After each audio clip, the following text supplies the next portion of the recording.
여러분 한 주간 평안하셨습니까? 네, 얼굴이 생글생글 이 무더위 가운데도 평안하셨던 것 같아요.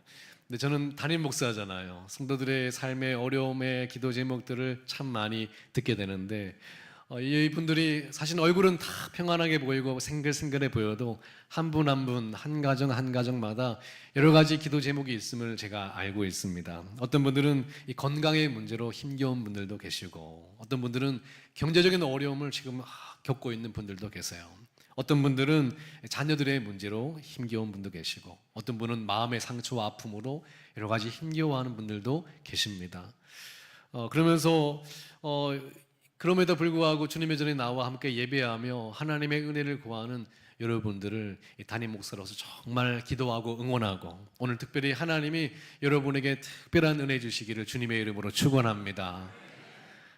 여러분에게 좀 질문하고 싶어요. 아무 문제도 없고 좋은 일만 있어도 살아가기 어려운 이 시대에 이렇게 여러 가지 문제들이, 예상치 못한 일들이 많은 저희들이 앞으로 잘 살아갈 수가 있을까요? 어떻습니까? 생각이 없으십니까? 네, 저는 이렇게 생각을 합니다. 여러분의 삶의 어려움보다, 문제보다, 상처와 아픔보다 더 크신 하나님의 은혜가 있다고 믿습니다.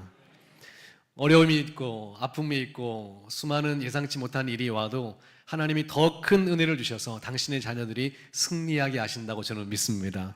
그것이 주님의 전에 나와 기도하고 예배하는 사랑하는 주님의 자녀들에게 부어지는 은혜입니다. 오늘도 그 은혜를 충만하게 받으시길 바랍니다. 이번 주에 책을 보다가 좀 위로가 되는 책을 봤습니다. 킨츠기 수첩이라는 책입니다. 킨츠기라는 말을 들어보셨습니까? 네, 저는 이럴 때마다 너무 신납니다. 아무도 들어보지 못한 이야기를 소개합니다. 킨츠기라는 말은 그 일본의 도자기와 그릇을 복원하는 기술을 말하는 말이에요. 킨츠기. 근데 이 킨츠기라는 기술이 아주 독특한 게 뭐냐면, 여러분 보통 그릇이랑 도자기가 깨지면 어떻게 됩니까? 그 가치를 잃어버리고 버려야 되는 거죠. 근데 그거를 복원하는데 그냥 단순히 그냥 이어 붙이는 것이 아니라 그 이어 붙인 그 틈에 옷과 금을 이용해서 그 틈을 메우는 겁니다. 그래서 이렇게 그릇이 되는 거예요. 깨진 그 틈틈 사이에 뭐가 들어간다고요? 금이 들어가서 이렇게 만드는 거예요. 이 킨치기를 하려면 되게 꼼꼼하게 하나하나 오랜 시간이 걸리고, 또 이렇게 하면 되게 금도 소요되지만 또 많은 인력과 신경을 많이 써야 된답니다. 근데 재밌는 거는 이렇게 만들어진 그릇은 깨어지기 전에 그릇보다 가격이 어때요? 더 가치가 올라간다는 거예요. 여러분 생각해 보세요. 금이 가고 깨어지면 가치가 올라가는 겁니까? 내려가는 겁니까? 떨어지게 되잖아요. 근데 이 킨츠기라는 것이 이 복원하는 것 정도로 끝나는 것이 아니라 더 큰 가치로 만드는, 예술을 작품으로 만드는 그런 기술입니다. 저는 이 이야기를 들으면서 너무나 좋은 거예요. 마치 하나님이 우리에게 해주시는 일하고 비슷한 것 같습니다. 우리 인생은 상처와 아픔, 연약함, 수없이 금이 가고 깨어진 인생인데, 그러면 점점 우리 인생은 내려가고 어려워져야 되는데, 하나님을 만난 사람은 그 상처와 아픔, 깨어진 인생 가운데도 하나님께 위대한 쓰임을 받는 그 이야기가 성경에 가득 기록이 되어 있습니다. 맞습니까? 근데 그 이야기가 너무나 좋습니다. 이 책에는 그 해밍웨이의 말을 이렇게 기록을 했더라고요. 이 세상은 모든 사람을 부러뜨리지만 많은 사람은 그 부러진 곳에서 더욱 강해진다. 이런 이야기를 기록했습니다. 하나님의 그 은혜, 저는 이렇게 믿어요. 오늘도 수많은 일들 가운데 예배의 은혜를 구하러 오신 여러분들, 저는 여러분의 수많은 일들 가운데도 하나님의 은혜로 인하여 여러분이 더 아름다운 하나님의 작품이 되어질 줄 믿습니다. 오늘 그 이야기를 담은 인물이 바로 오늘 본문에 소개하는 모세라는 사람입니다. 모세는 여러분이 위대한 지도자로 알고 있지만 그는 실패하고 도망자로 광야에서 40년간을 헤맸던 사람입니다. 근데 그런 사람이 하나님의 손길로 위대한 작품으로 위대한 쓰임을 받는 이야기가 성경에 기록이 되어 있습니다. 모세의 인생은 크게 세 단계로 나눌 수가 있어요. 첫 단계는 40년간 애굽에서 왕자로 살았던 시절입니다. 그는 애굽의 왕자였어요. 최고의 교육과 군사 교육을 받았던 사람입니다. 요세푸스의 기록에 의하면 모세는 어느 정도였냐면 당시 왕위를 이어받을 수 있는 기회를 얻었던 정도의 유력한 사람이었다고 기록을 하고 있습니다. 단순히 왕가에서 자랐던, 곱게 자랐던 그런 사람이 아니라 왕의 자리를 이어받을 만한 그런 기회를 가졌던 사람이라는 겁니다. 근데 그런 그가 실수를 크게 한번 하죠. 자기 동족을 구하려다가 혈기로 사람을 때려 죽였습니다. 그리고 바로에 쫓겨서 광야로 쫓겨갑니다. 그때 그는 목숨을 구걸하는 도망자 신세가 됐어요. 광야에서 무려 몇 년간이요? 40년간 이렇게 살았습니다. 성경은 그 40년간 구체적인 이야기를 해주지 않는데 오늘 본문에 의하면 40년이 흘러 그가 어떤 사람이 됐는지를 이야기합니다. 본문에 보니 3장에 보니까 그가 목동으로서의 삶을 살아가고 있음을 알게 됐어요. 근데 그 목동도 그 가축이 누구의 가축이다? 장인의 가축이에요. 40년간 본인이 아르바이트를 하고 일만 했어도 자기 께 있었을 텐데 40년간 어떤 일이 있었는지 모르겠지만 자기의 가축과 자신의 재산이 아니라 장인 어른의 재산을 대신 맡는 정도의 일을 하는 그런 초라한 사람. 당시 가장 직업군 중에 낮은 직업군이 뭐냐면 바로 뭐예요? 목동이었거든요. 초라한 인생으로 전락한 인생이었습니다. 근데 그가 어떤 마음이었겠어요? 왕의 자리를 넘봤던 사람이 가장 낮은 자리에 희망과 꿈과 소망과 미래를 다 빼앗겨 버린 사람. 여러분, 가장 무서운 게 뭐세요? 원래부터 어려웠던 사람은 어려움을 잘 모를 수 있지만 가장 좋았다가 어려움을 당한 사람은 지독하게 그것이 힘들었을 겁니다. 모세가 그런 사람이었어요. 근데 그런 모세에게 하나님이 나타나셨어요. 하나님이 찾아오셨습니다. 한 번은 떨기나무가 있는데 거기에 뭐가 붙었어요? 불이 붙는 거예요. 근데 타지도 않고 없어지지도 않고 신비로운 나무에 갔더니 하나님의 음성이 들립니다. 모세야, 모세야. 모세가 너무나 놀랐죠. 그때 하나님이 모세에게 아주 큰 일을 맡기겠다는 이 놀라운 일을 하십니다. 오늘 3장 10절의 말씀인데요. 함께 읽어보겠습니다. 3장 10절 말씀 함께 읽습니다. 시작.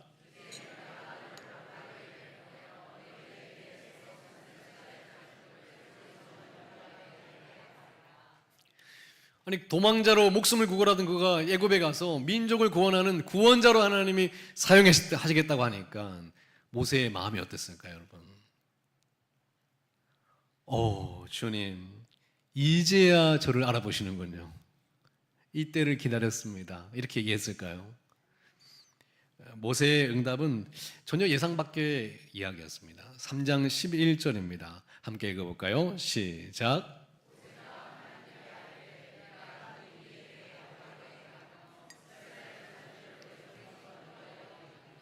내가 누구에게 바로에게 가며 내가 누구에게 이스라엘 자손을 인도하여 내겠습니까? 여러분, 절망을 경험해 본 사람은 자신을 똑바로 볼 수 있는 힘이 없습니다. 절망을 경험한 사람은 자신의 정체성이 크게 흔들리게 됩니다.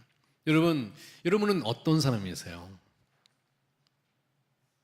여러분은 어떤 사람입니까? 세상에서는 세 가지 질문으로 자신을 평가합니다. 첫 번째 질문은 나는 지금 무엇을 하는 사람인가 하는 질문이에요.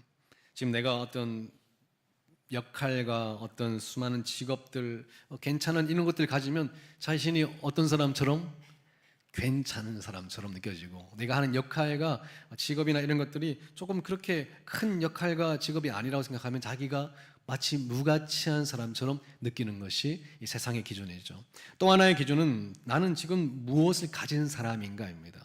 내가 지금 하는 역할이 크지 않아도 내가 많은 것을 갖추고 있는 사람이라면 또 다릅니다. 내가 그러나 제법 괜찮은 인생을 살아가고 있는 것처럼 자신을 평가합니다. 그러나 지금 내가 가진 것이 작고 초라하다면 자신이 마치 작고 초라한 사람처럼 생각이 들죠. 이 세상에 던지는 가장 잔인한 질문은 이겁니다. 사람들이 나를 어떻게 보는가?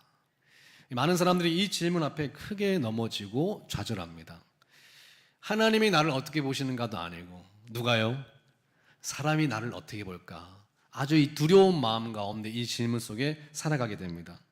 이 모세도 이런 질문 속에 흔들렸던 것 같아요. 모세는 지금 뭐 하고 있는 사람이에요? 가장 사람들이 하기 싫어하는 목동의 일을 하고 있죠. 무엇을 가졌습니까?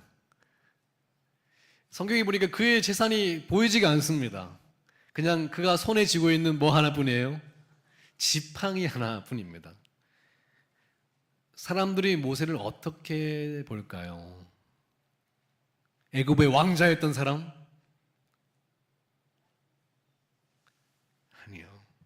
이제는 아무짝에도 쓸모없는 사람이라고 생각하지 않았을까요? 오히려 모세는 사람들이 자신을 알아볼까봐, 당신이 혹시 애굽의 왕자 아니었습니까? 알아볼까봐 굉장하게 더 두려웠을 겁니다. 그만큼 현실이 더 초라했기 때문에 두려웠을 거예요. 여러분은 혹시 이럴 때 있지 않습니까? 여러분 자신이 초라하고 아무것도 아닌 것처럼 느꼈던 그 순간이 여러분 가운데 있지 않았습니까? 이 목회자도 가끔 그럴 때가 있어요. 이 세상의 기준이 굉장히 무섭습니다. 저도 언제 가장 자신이 힘들었나 보니까 처음 이게 수련 목회자를 마치고 개척 목회를 나갔던 그때였던 것 같아요. 그때 개척 목회를 나가 보니까 늘 갖추어져 있던 교회에서 사역을 했었는데 이렇게 멋지게 정장도 입고 이렇게 머리도 하고 했는데 개척 현장 가 보니까 개척 교회 현장이 너무나 험한 거예요. 그래 갔더니 아직도 기억납니다. 그 계단에 막 이렇게 그림을 막 그려놨는데 막 이상한 그림들을 그려놓고 십자가를 그려놓고 제가 목사인데도 밤에 가기가 무섭더라고요. 그러니까 그 험한 그 지형과 모습 속에 뭐 재정도 없고 사람도 없고 그러니까 뭘 했겠어요. 전도를 하려고 해도 시원찮고 뭘 말씀 준비를 하려고 해도 사람도 없고 이 목회를 하는데 처음에 너무 그 자신이 초라해져서 사람들이 요즘에 뭐 하고 지내냐고 이 말이 무섭더라고요. 뭐 하고 지내냐 요즘에? 그 말이 너무 무서운 겁니다. 뭐 하고 지내냐? 가장 저를 흔들어 놨던 것은 바로 사람들이 나를 어떻게 볼까 하는 그 질문이었습니다. 전도를 하니까요. 교회가 어디냐요? 여기입니다 하니까 또 가끔 교회 성도들이 오셔서 이 교회 자꾸 초라한 그 현실 가운데 사람들이 제 자신도 아주 초라하게 보는 것만 같은 느낌이 들었던 것 같아요. 한 번은 제 제자들이 교회 왔는데 제자들이 교회 와서 같이 기도를 하고 방문을 하고 갔는데 편지를 썼어요.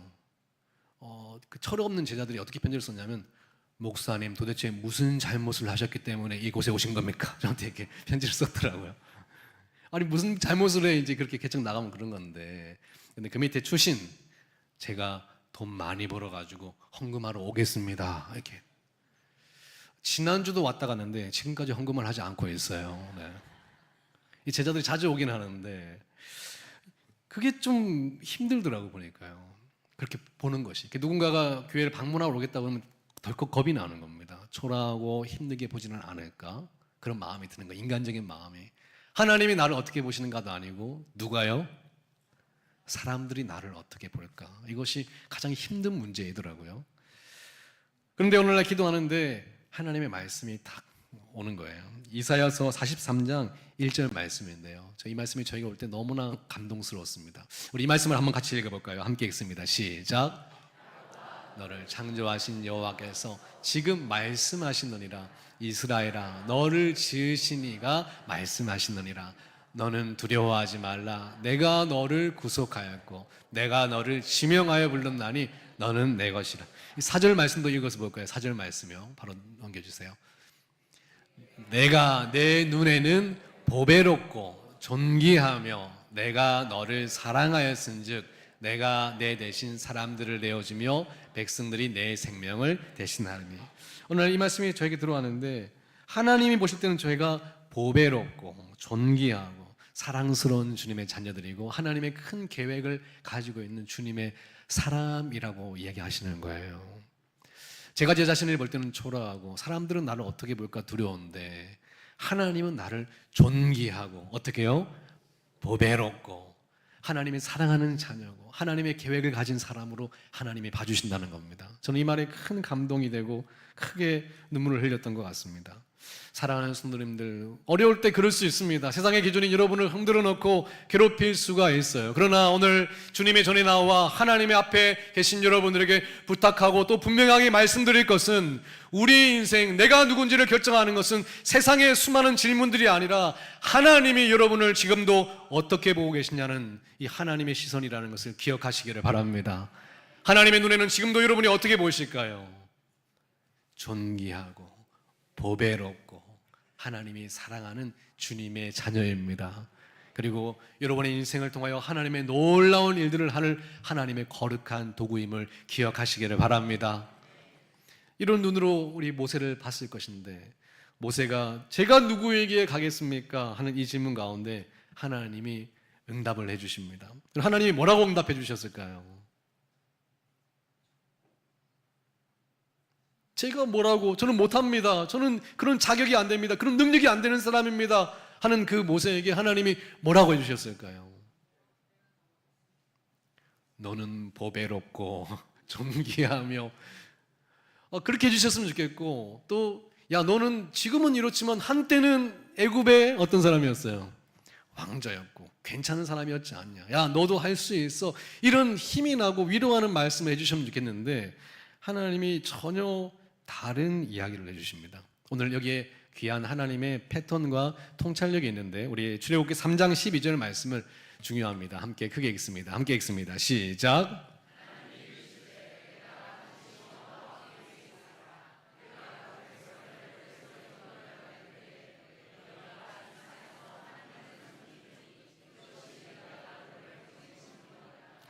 내가 너와 어떻게 하겠다고요? 다시요. 내가 너와 어떻게 한다고요? 우리가 기도할 때 당혹스러운 순간이 있습니다. 여러분의 인생의 어려움을 주님 앞에 기도하는 거죠. 주님, 저는 자꾸 초라하고 도움이 필요하고 주님의 역사가 필요합니다. 그러면 주님께서 우리 경제적인 문제 가운데 어떻게 역사하기를 원하세요?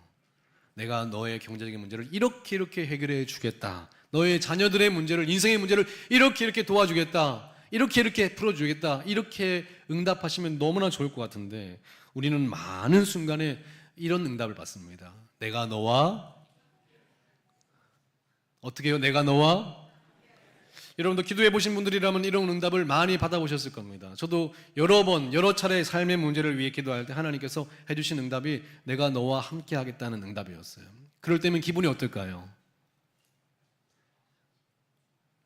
솔직히 좋아야 되는데 답답해서 이게 막 주님 함께 해주시는 거 감사하고 너무 고맙죠. 세상 끝날까지 함께 해주신다는 그 약속이 저한테 너무 귀합니다. 그런데 함께 해주시는 거 너무나 좋은데 지금 당장 이걸 어떻게 하고 지금 당장 이것을 어떻게 풀어나가냐고요. 주님이 함께 하신다는 거 믿지요. 여러분, 주님이 여러분과 함께 하심을 믿습니까? 우리는 늘 믿고 살잖아요. 그런데 이것은 특수한 상황에 함께 하시지만 이걸 어떻게 하냐고요. 주님, 구체적인 응답을 주시면 감사하겠습니다. 이렇게 답답한 순간에 기도하죠. 근데 주님은 이상하게 또 응답하실 때 또 뭐라 그러세요? 내가 너와 함께 하겠다는 거예요. 여러분, 이게 도대체 무슨 말입니까? 무슨 뜻입니까? 이게 이해가 필요한데요. 제가 이야기를 하나 들려드리겠습니다. 어느 날 코끼리와 개미가 같이 산을 오르고 있었어요. 근데 산길에 큰 바위가 길을 가로막고 있는 거예요. 그래서 코끼리가 고민하다가 야, 이 바위를 어떻게 하자? 치우자, 이렇게 얘기했더니 개미가 이거는 치울 수 있는 게, 이거는 원래 여기 있는 거지 치우는 게 아니야, 이거 못 치워, 이렇게 했더니 코끼리가 아니 왜 못 치우냐고, 치우면 되지. 그러면서 개미에게 뭐라고 얘기했을까요? 1번, 야 너도 할 수 있어. 코끼리가 이렇게 얘기해줬답니다. 걱정하지 마, 내가 있잖아. 따라해볼까요? 걱정하지 마, 내가 있잖아. 이 개미에게는 힘과 용기를 준다고 이 바위가 치워지는 것이 아니에요. 누가 치워야 되는 거예요? 코끼리가 치워야 되는 거죠. 바로 오늘 말씀도 마찬가지입니다. 내가 너와 함께 하겠다라고 하는 것은 주님께서 이렇게 말씀하시는 것과 같아요. 야, 걱정하지 마, 내가 있잖아. 너의 삶의 문제 어려운 거 알겠지만 걱정하지 마, 내가 있잖아. 여러분에게 조금 더 힘을 주고 여러분에게 조금 더 용기를 주어서 그것을 해결할 수 있는 것이 아니라 주님이 함께 하셔야 풀어나갈 수 있는 인생이라고 하는 것입니다. 그래서 오늘 주님께서 말씀하신 이 말씀은 우리 여러분의 인생에 정말 중요한 말씀이에요. 여러분의 인생의 능력의 크기가 여러분의 이 결과를 만드는 것이 아니라 여러분의 인생에 누구와 함께 하느냐가 여러분의 인생의 다른 차원을 만들어 간다라고 하는 겁니다. 오늘 주님께서는 여러분의 조건을 바꿔주시지 않고 동행의 선언을 해주시는 거예요. 여러분이 가지고 계신 수많은 인생의 어려움과 연약함 가운데 여러분의 어떤 연약함을 조금 도와주시면 좋겠죠. 그러나 하나님은 그럴 문제가 아니라는 거예요. 이제부터는 누가 함께 하시겠다는 거예요. 주님이 함께 하셔서 주님이 이끌어 가시겠다는 겁니다. 여러분, 믿음이라고 하는 것은 내가 할 수 있다라고, 내가 할 수 있다고 이를 악물고 도전해 보는 것이 믿음이 아닙니다. 믿음은 무엇이냐면 나는 부족하지만 하나님이 함께 하시면 된다라고 하는 것이 믿음이에요.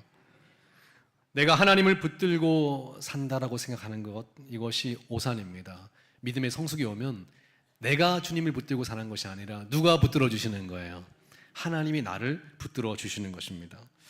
오늘 주님께서 그래서 말씀하시는 거예요. 모세에게 내가 너와 함께 하겠다라고 하는 것은 야, 걱정하지 마, 누가 있잖아? 내가 있잖아 하고 주님께서 말씀해 주시는 약속이라고 하는 겁니다. 그래서 주님께서 3장 12절에 다시 한번 띄워주실까요? 이렇게 말씀하셨어요. 네가 결국에 내가 표징을 줄 텐데 뭐냐면 내가 그 백성을 이끌고 애굽에서 인도하여 낸 후에 너희가 이 산에서 하나님을 섬기리니 이것이 내가 너를 보낸 뭐라고요?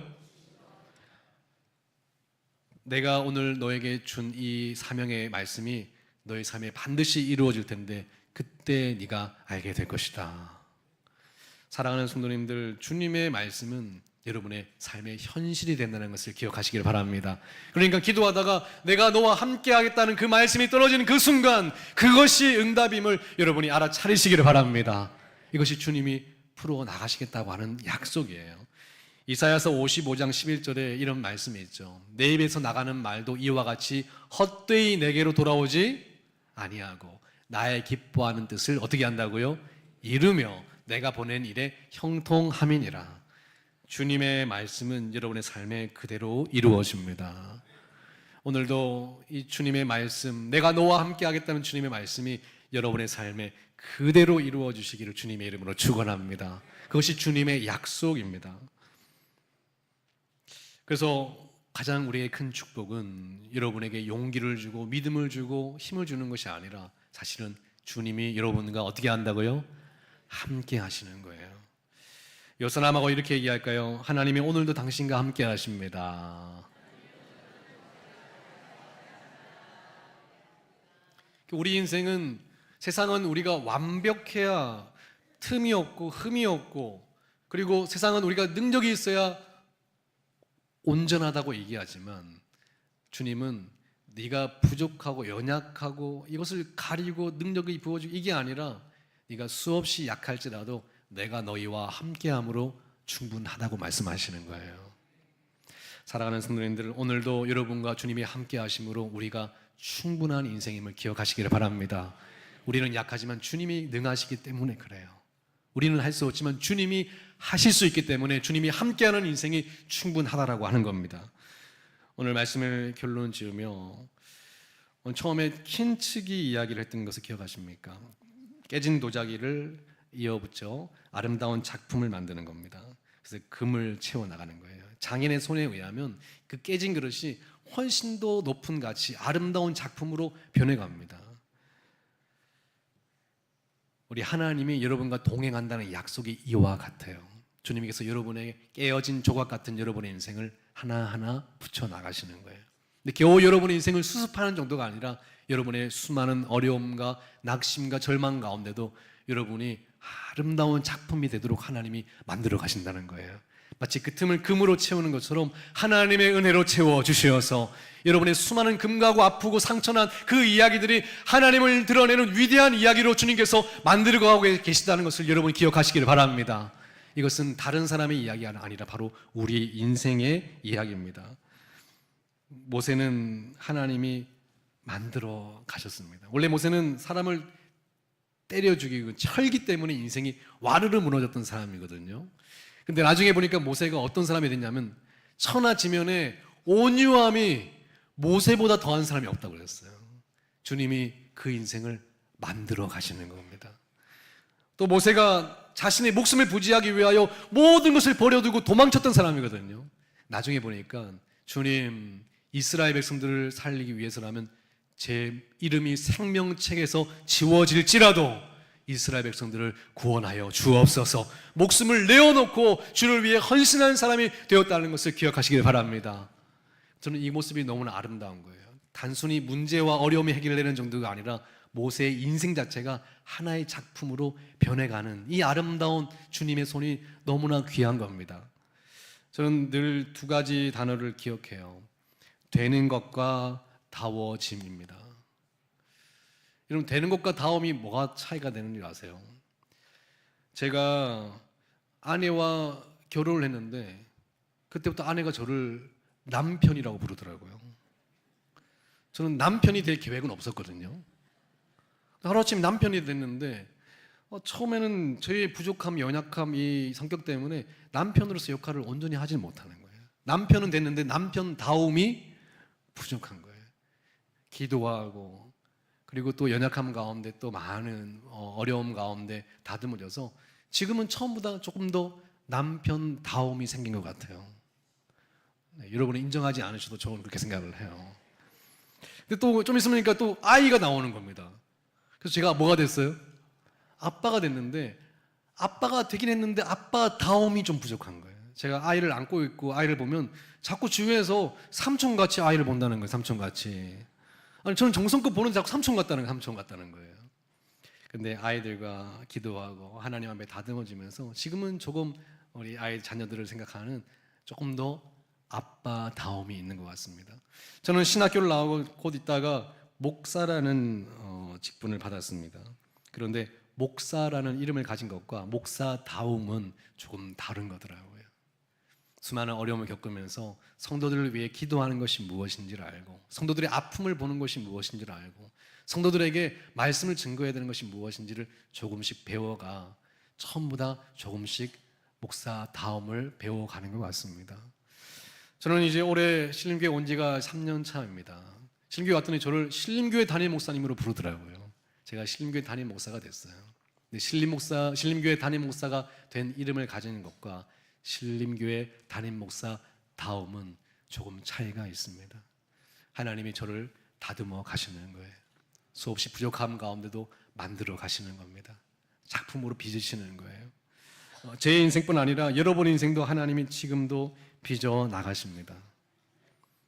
모세는 아무것도 없고 능력도 없고 지팡이 하나뿐이었지만 세계 최강대국 바로 앞에 서서 200만이나 넘는 백성을 인도하는 위대한 지도자로 결국 쓰임을 받습니다.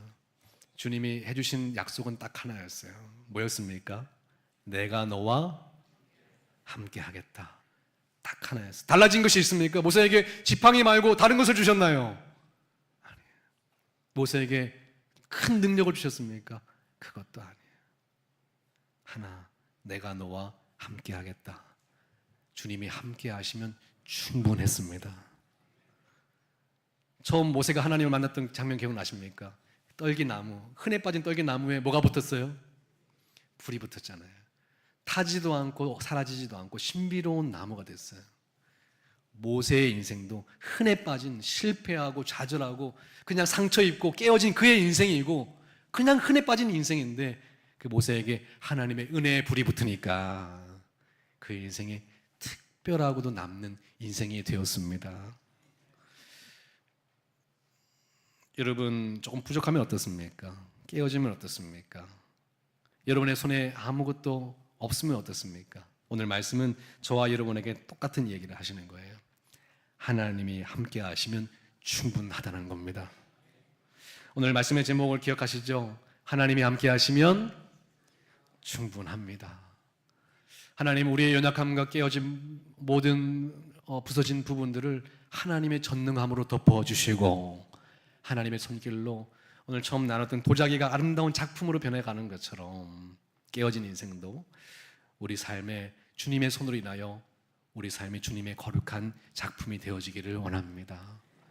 여러분, 오늘 돌아가면서도, 아침에 일어나면서도 수없이 절망과 좌절과 낙심과 자신이 없는 그 자리에서도 오늘 이 말씀의 제목이 여러분에게 고백되어지기를 바랍니다. 그것이 여러분의 인생을 다시 일으켜 세울 것입니다.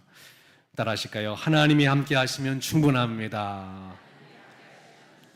다시 한 번 더요. 하나님이 함께 하시면 충분합니다. 걱정하지 마세요. 우리 주님이 계시잖아요. 여러분 인생이 충분한 인생이 되어지시기를 주님의 이름으로 축원합니다. 오늘 함께 결단